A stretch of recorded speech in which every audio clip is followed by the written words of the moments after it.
Saudara, perpecahan dalam Islam, lahirnya sekte-sekte, mazhab-mazhab, mula-mula berangkat dari perbedaan pandangan politik dan sikap politik pasca wafatnya Nabi. Setidaknya hal ini dimulai dari paruh kedua kepemimpinan Khalifah Utsman bin Affan. 6 tahun kedua, Khalifah Utsman yang dianggap nepotis, mementingkan keluarganya, kerabatnya, dan orang-orang kepercayaan Utsman kemudian nanti dipecat oleh Ali. Puncaknya lahirlah dua peperangan penting. Pertama, Perang Jamal, di mana Khalifah Ali berhadapan dengan Ummul Mukminin Siti Aisyah dan di backup didukung oleh dua sahabat Nabi yang utama, Thalhah bin Ubaidillah dan Zubair bin Awam. 6.000 orang lebih kurang korban dari perang tersebut. Yang kedua adalah Perang Siffin. Perang Jamal, korban 6.000, Thalhah dan Zubair adalah sahabat Nabi yang telah dijamin masuk surga atau al-mubasysyirina bil jannah. Sementara perang yang kedua adalah Perang Siffin, di mana Ali berhadapan dengan Gubernur Muawiyah waktu itu. Kemudian orang-orang yang di pihak Ali, yang mendukung Ali, namanya Syiah. Kemudian orang-orang yang menolak Ali, menentang Ali, namanya Khawarij. Tetapi sebenarnya Khawarij lah ketika Muawiyah bin Abi Sufyan dengan panglima perangnya Amr bin As mengangkat Quran, mengangkat mushaf, ditusuk dengan pedang, ada yang katakan dengan tombak sebagai simbol perdamaian, dan Ali menerima itu karena dirongrong oleh pihak-pihak yang tidak setuju pada Ali, yakni kaum Khawarij.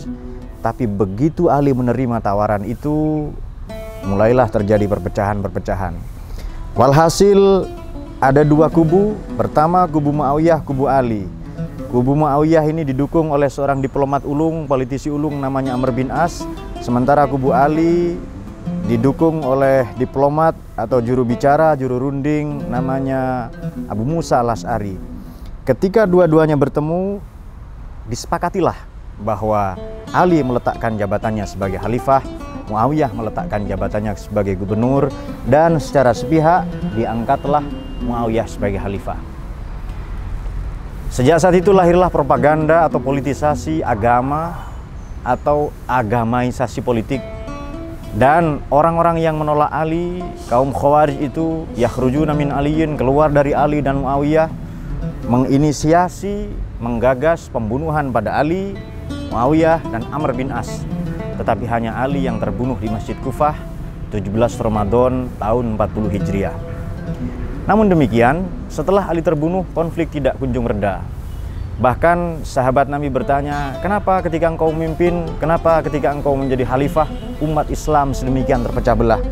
Sayyidina Ali bin Abi Thalib radhiyallahu anhu menjawab, karena ketika Nabi khalifah, Umar khalifah, Abu Bakar khalifah, masyarakatnya, rakyatnya seperti aku. Sementara ketika aku khalifah, seperti kalianlah masyarakatnya. Itu artinya perpecahan dalam Islam murni gara-gara politik, perbedaan pandangan politik.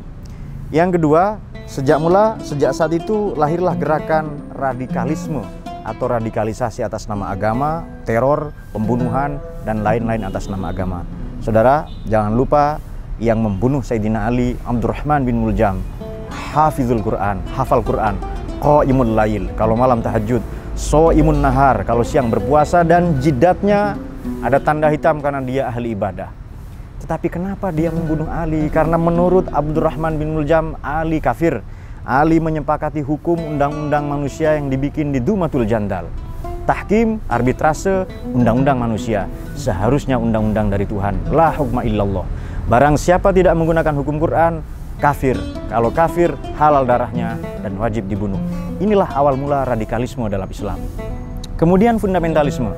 Setelah Soviet runtuh, setelah tembok Jerman runtuh, lahirlah satu gerakan atau hantu yang mengawali runtuhnya komunisme, dan hantu itu bernama fundamentalisme agama di satu sisi, kemudian etnosentrisme, kesukuan, gerakan-gerakan kesukuan di sisi lain. Gerakan ini namanya gerakan Balkan. Begitu komunisme runtuh, fundamentalisme menyeruak, timbul, dan merebak kemana-mana. Praktis, peristiwa Balkan atau balkanisasi ini lahir dan diadopsi atau diduplikasi ke Indonesia pasca runtuhnya Orde Baru atau gerakan reformasi. Oleh karena itu, ormas-ormas yang lahir pasca reformasi, kalau tidak fundamentalis, pasti etnosentris.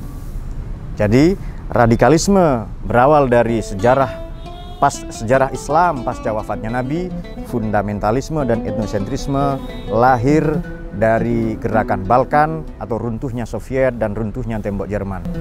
Tetapi belakangan dua propaganda ini mulai digiring sedemikian rupa melalui medsos. Jangan lupa medsos itu mubah, medsos itu boleh, ia menjadi haram, menjadi berbahaya, menjadi ancaman karena kita menyalahgunakannya dan berlebihan. Barangkali nasi halal, lauk pauk daging halal, ia menjadi haram bagi orang yang menggunakannya secara berlebihan. Oleh karena itu, sampah-sampah di medsos ini kita tidak pernah tahu betapa banyak sampah-sampah, kotoran-kotoran, spam, hoax, ujaran kebencian, hate speech, gerakan-gerakan propaganda yang mengatasnamakan agama, dan itu digerakkan oleh buzzer-buzzer melalui media sosial, internet, terutama di zaman revolusi industri yang keempat ini. Gerakan ini sangat berbahaya dan yang diancam, yang dipertaruhkan bukan hanya kita, tetapi kebinekaan, keutuhan kita sebagai bangsa, dan keutuhan kita sebagai umat manusia, sebagai umat Islam. Oleh karena itu, kalau kita ingin membersihkan sampah, alatnya sederhana, sapu. Apakah sapu bagi kotoran-kotoran sampah di dunia maya? Memang belum ada sejauh ini mesin pendaur ulang sampah dari dunia maya. Akan tetapi, sapu itu bernama akal sehat, sapu itu bernama kewarasan kita. Kalau kita masih punya kewarasan, kalau kita masih punya akal sehat, kita tentu bisa menangkal segala bentuk radikalisme, fundamentalisme yang disebarluaskan melalui medsos. Jangan lupa, sebelum kita belajar tentang Tuhan, sebelum kita belajar tentang agama, terlebih dahulu penting bagi kita belajar tentang manusia dan kemanusiaan. Apa sebab?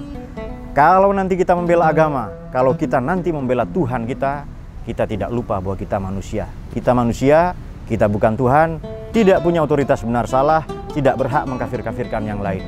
Satu catatan yang tidak kalah penting adalah medsos ini harus bijak kita gunakan, medsos ini harus cerdas kita gunakan, bukan untuk memecah belah, bukan untuk menenggelamkan rumah besar, menghancurkan rumah besar bernama NKRI, tapi justru untuk merekat, mempersatukan kita bersama.